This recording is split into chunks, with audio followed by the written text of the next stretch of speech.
මානව හිමිකම් කොමිසමට අපගේ විරෝධතා පැමිණිල්ලක් ඉදිරිපත් කරන්නට ඔවුන් විසින් ලබා දී තිබෙනා වූ රෙකමෙන්ඩේෂන් එක සම්බන්ධව අපි කියා හිටින්නේ මෙම 365 සහ 365 ඒ වගන්ති දඬු නීති සංග්‍රහයෙන් ඉවත් කිරීම හරහා ලංකාවේ සමාජයේ ජීවත් වන බහුතරයක් දරුවන්ට සහ බහුතරයක් තමුන්ගේ අයිතිවාසිකම් ආරක්ෂා කර ගැනීම අපොහොසත් වී විශාල විනාශයකට මේ රට පරිවර්තනය වෙන බවයි. ඒ වගේම මෙය දැනටමත් බටහිර රාජ්‍යයන් වල විශාල ඛේදනීය පරිච්ඡේදයකට ඇවිල්ලා තියෙනවා.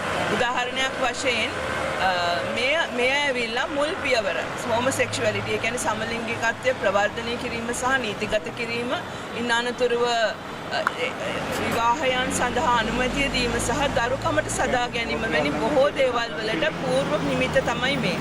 ඒ හරහා විශාල විනාශයකට මේ රට රැගෙන යන්න පුළුවන්. නීතිමය පදනම පමණක් නෙමෙයි සදාචාරාත්මකව විශාල විනාශයකට මේ රට ඇදගෙන යාමකට මේ ක්‍රියාදාමය උපකාර වෙන්න පුළුවන්. ඉතින් ඒ වගේම මේ රට ඇවිල්ලා විශාල සදාචාරයක් සහිත රටක්.